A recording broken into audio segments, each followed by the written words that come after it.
Hello dears. आज का हमारा जो टॉपिक है स्ट्रेंथ ऑफ मटेरियल से वो है स्ट्रेस। ठीक है, स्ट्रेस और सिंपल स्ट्रेस। सो स्ट्रेस क्या होता है? Resisting force per unit area, उसी को हम स्ट्रेस कहते हैं। Resisting force per unit area, ये हमारा स्ट्रेस कहलाता है। तो ये resisting force per unit area क्या है, इसको हम डिटेल में समझते हैं।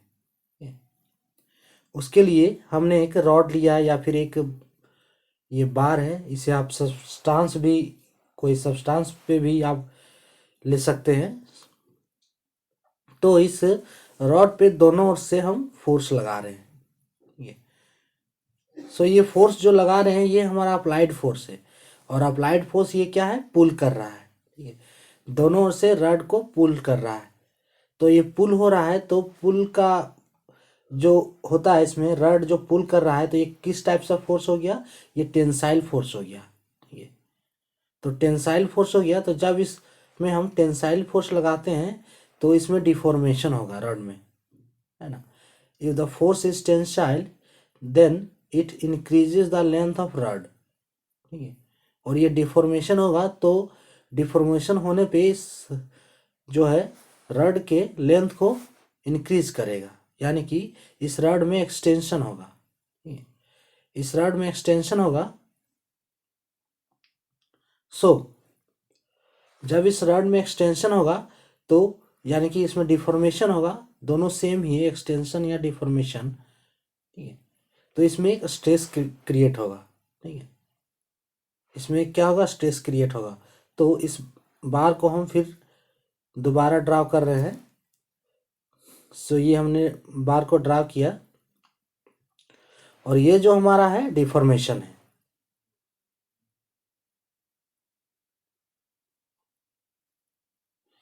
तो जब हम इस पुल फोर्स यहाँ पे लगाएंगे बार पे, ठीक है, तो डिफॉर्मेशन होगा। तो इस डिफॉर्मेशन को देखने के लिए हमने एक प्लेन ले लिया, दो plane A and B. Deformation जब होगा तो यहाँ पे प्लेन जो हमारा है वो डिस्टेंस, इन दोनों का डिस्टेंस बढ़ जाएगा। ठीक है, ये जो प्लेन ए एंड बी है बार में, इन दोनों के बीच का डिस्टेंस बढ़ जाएगा। और ये जो प्लेन हमारा है ए से ए डैश हो जाएगा और बी से बी डैश हो जाएगा। ठीक है, जब इसमें हम फोर्स लगाते हैं तो बार भी हमारा क्या है? एक इंटरनल रेजिस्टेंस फोर्स क्रिएट करता है। ठीक है, जब बार में हम फोर्स लगाते हैं तो बार भी, जो रॉड भी हमारा क्या है? इंटरनल रेजिस्टेंस फोर्स क्रिएट करता है, ताकि रॉड हमारा डिफॉर्म ना हो। उसे मेंटेन करने के लिए इंटरनल रेजिस्टेंस फोर्स क्रिएट करता है, ताकि रॉड हमारा डिफॉर्म ना हो। तो जब ये internal resistance force less than हो जाता है अप्लाइड फोर्स से, यानी कि अप्लाइड फोर्स जब ज़्यादा हो जाता है इंटरनल रेजिस्टेंस फोर्स से, तो हमारा डिफॉर्मेशन हो जाता है। When force apply on a body to deform, then internal resistance force create on a body for oppose the deformation of a body. ठीक है, यही हमने बोला कि जो हम इसमें जब फोर्स लगाएंगे तो इंटरनल रेजिस्टेंस फोर्स क्रिएट होगा बॉडी में, ताकि बॉडी डिफॉर्म ना हो। लेकिन जब जो हमारा applied force internal resistance force से अधिक हो जाए, तब हो बार में डिफॉर्मेशन होता है। उस दौरान हमारा क्या है? स्ट्रेस क्रिएट होगा। अब इसे एनालाइज करने के लिए हम एक फॉर्मूला यूज करते हैं, जो है हमारा मेथड ऑफ सेक्शन। ठीक है, इसमें किस किस टाइप से फोर्स एक्ट करेंगे, इसे एनालाइज करने के लिए हम लगाते हैं मेथड ऑफ सेक्शन। तो मेथड ऑफ सेक्शन क्या है कि इस बार को हम बीच से काट देते हैं। ठीक है, इस बार को, इस रॉड को हम बीच से यहाँ पे एक सेक्शन काटते हैं। ये हमारा सेक्शन है। ठीक है, एक्स एक्स, इसमें हमने एक सेक्शन काटा इस बार में। और ये सेक्शन को दो, जब हमने सेक्शन काटा तो ये हमारा डिस्टेंस हो गया एक्स। ठीक है, ये हमारा डिस्टेंस हो गया एक्स। अब इसको अलग तरीके से अगर हम ड्रा करते हैं, ठीक है, तो ये हमने मेथड ऑफ सेक्शन क्यों लगाया? क्योंकि जो बार में इंटरनल फोर्स हैं सारे, उसको एनालाइज करने के लिए। ठीक है, जब इसमें हम सेक्शन काटे तो इसका अब हम अलग जो है फ्री बॉडी डायग्राम ड्रा करते हैं, ठीक है। सो ये हमने इसका फ्री बॉडी डायग्राम ड्रा किया, ठीक है। ये पुल, इसमें फोर्स लगा रहे हैं, पुल फोर्स, और ये सेगमेंट 1 है, सेक्शन जो एक सेक्शन काटा उसका सेक्शन 1 है, और ये दूसरी जो फ्री बॉडी है वह है दूसरा सेक्शन, ठीक है, सेक्शन 2। ये जो इसका भी डिस्टेंस x होगा, ठीक है, क्योंकि बीच में हमने सेक्शन काटा है, ठीक है। तो इधर पुल फोर्स लगा रहे हैं, तो इस तरफ हमारा जो है रेसिस्टेंस फोर्स होगा, बॉडी का क्रिएट होगा, ठीक है। ये हमारा इस तरफ बॉडी में रेसिस्टेंस फोर्स क्रिएट होगा। उसी तरह इस सेकंड सेगमेंट में भी रेसिस्टेंस फोर्स हमारा क्रिएट होगा बॉडी में। अब इस बॉडी को फॉर स्टैटिक इक्विलिब्रियम कंडीशन में, ठीक है, इसमें हम एनालाइज कर रहे हैं, तो फॉर स्टैटिक इक्विलिब्रियम के लिए, किसी बॉडी का स्टैटिक इक्विलिब्रियम के लिए जो समेशन ऑफ फोर्स क्या है वह 0 होना चाहिए, ठीक है। समेशन ऑफ फोर्स क्या होना चाहिए, 0 के बराबर होना चाहिए। इट मीन्स ये बता रहा है कि समेशन ऑफ फोर्स 0, यानी कि सभी डायरेक्शन में जो फोर्स है वह 0 होना चाहिए, यानी कि summation F X equals to 0, फिर summation F Y equals to 0, फिर summation F Z equals to 0, ठीक है। और क्या होना चाहिए, फॉर स्टैटिक इक्विलिब्रियम के लिए जो मोमेंट है बॉडी का वो समेशन एम इक्वल्स टू भी 0 होना चाहिए, यानी कि एक्स डायरेक्शन में जो मोमेंट है वो 0 होगा, फिर वाई डायरेक्शन में जो मोमेंट है वह 0 होगा, फिर जेड डायरेक्शन में जो मोमेंट है वो भी 0 होगा, यानी कि summation M X equals to 0, summation M Y equals to 0, summation M Z equals to 0। So अब इसे हम एनालाइज करते हैं कि इन स्टैटिक इक्विलिब्रियम, तो इन स्टैटिक इक्विलिब्रियम में summation F X equal to 0। So यहाँ पे बॉडी में देखिए दोनों तरफ जो फोर्स है अपोजिट डायरेक्शन में, ठीक है। सेगमेंट 1 में हम देख रहे हैं पहले, तो F resisting force F minus P, ये हो जाएगा F minus P equals to 0, ठीक है। इसलिए एफ इक्वल्स टू हो जाएगा पी, यानी कि फॉर स्टैटिक इक्विलिब्रियम के कंडीशन में जो हमारा रेसिस्टिंग फोर्स है वह अप्लाइड फोर्स के इक्वल होगा। सिमिलरली हमारा जो फ्री बॉडी डायग्राम 2 है, यानी कि सेगमेंट 2 है, उसी में भी ऐसा ही होगा, ठीक है। F minus P equals to 0 और एफ इक्वल्स टू 0, ठीक है। ये हमारा हो जाएगा एफ इक्वल्स टू 0। अब ये कंडीशन हम जितना भी सेगमेंट काटेंगे, ठीक है, थ्रू आउट द बॉडी, हर सेगमेंट में यही कंडीशन होगा कि एफ इक्वल्स टू पी। यहाँ नोट कर लेंगे कि throughout the body nature of forces will be same, then equation will be same also, ठीक है। अगर नेचर ऑफ फोर्स, ठीक है, nature of force throughout the body, पूरे बॉडी में अगर नेचर ऑफ फोर्स सेम है तो इक्वेशन भी हमारा क्या होगा, सेम होगा। यानी कि देखिए एफ इक्वल्स टू पी है, फिर एफ इक्वल्स टू पी है, ठीक है। दोनों में इक्वेशन हमारा क्या है, सेम आ रहा है, यानी कि रेसिस्टिंग फोर्स इक्वल्स है अप्लाइड फोर्स के। Throughout the body nature of forces will be same, then equation will be same also. अब इस फ्री बॉडी डायग्राम को हम इस वन सेगमेंट को थोड़ा अलग से हम इसको ड्रा कर रहे हैं। सो ये हमारा बॉडी हो गया, ठीक है, और इसमें इधर क्या है, हमारा पुल फोर्स लग रहा है, फोर्स लग रहा है। ये सेगमेंट 1 हो गया हमारा। तो इस ये जो क्रॉस सेक्शन एरिया हो गया बॉडी का, क्रॉस सेक्शन एरिया में देखिए डेल ए एरिया में, ठीक है, डेल ए एरिया में हमारा जो क्या है, डेल एफ फोर्स एक्ट कर रहा है। डेल ए समझ रहे हैं, बहुत ही स्मॉल एरिया में हमारा जो है बहुत ही स्मॉल फोर्स एक्ट कर रहा है, ठीक है। तो स्ट्रेस इक्वल्स टू होता है resisting force per unit area, ठीक है, ये होता है स्ट्रेस। सो ये जो क्रॉस सेक्शन में डेल ए एरिया में डेल एफ फोर्स एक्ट कर रहा है, तो हम इसे लिख सकते हैं कि sigma equals to limit A tends to 0 del F by del A, okay, ये हम लिख सकते हैं।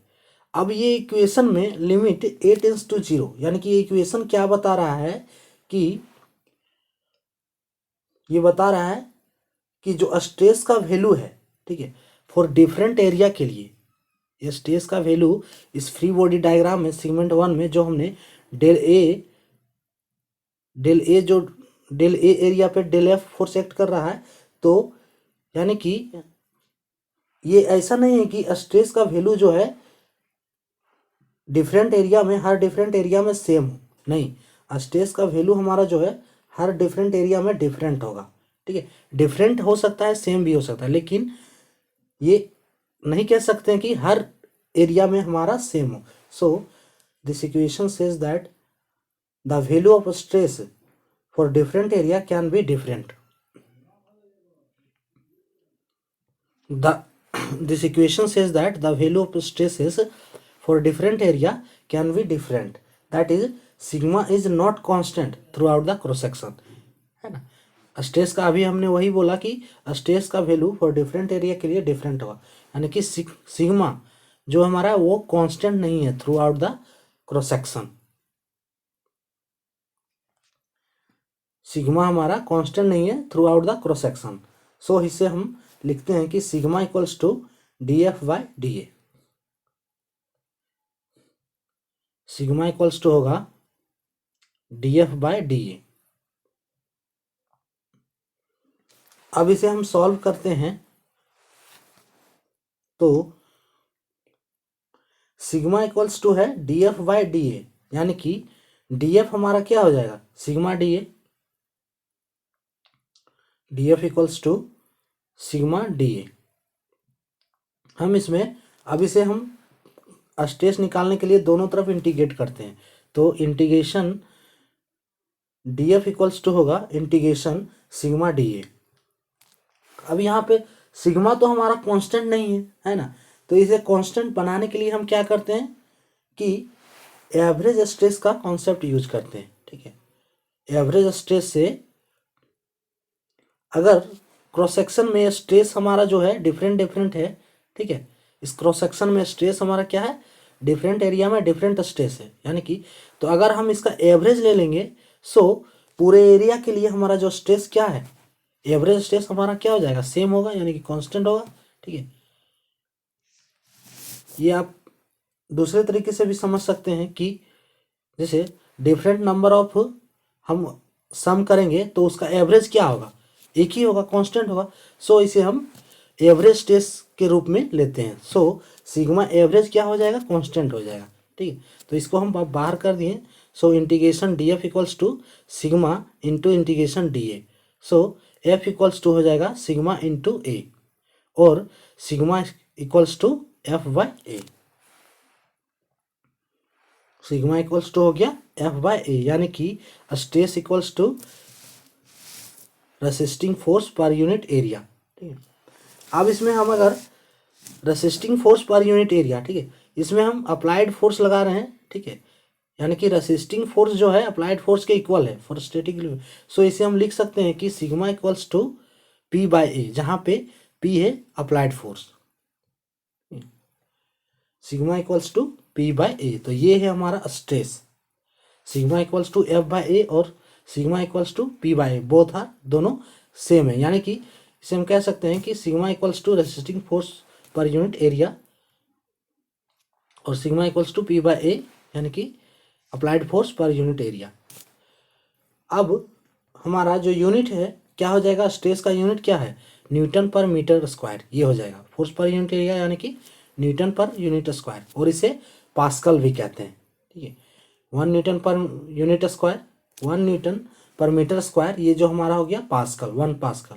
सो 1 newton per metre square equals to होता है 1 पास्कल, और 1 kilo Newton per metre square equals to हो जाएगा 1 किलो पास्कल। ठीक है, फिर इसे लिख सकते हैं 1 mega pascal equals to 10⁶ newton per metre square, और 1 गीगा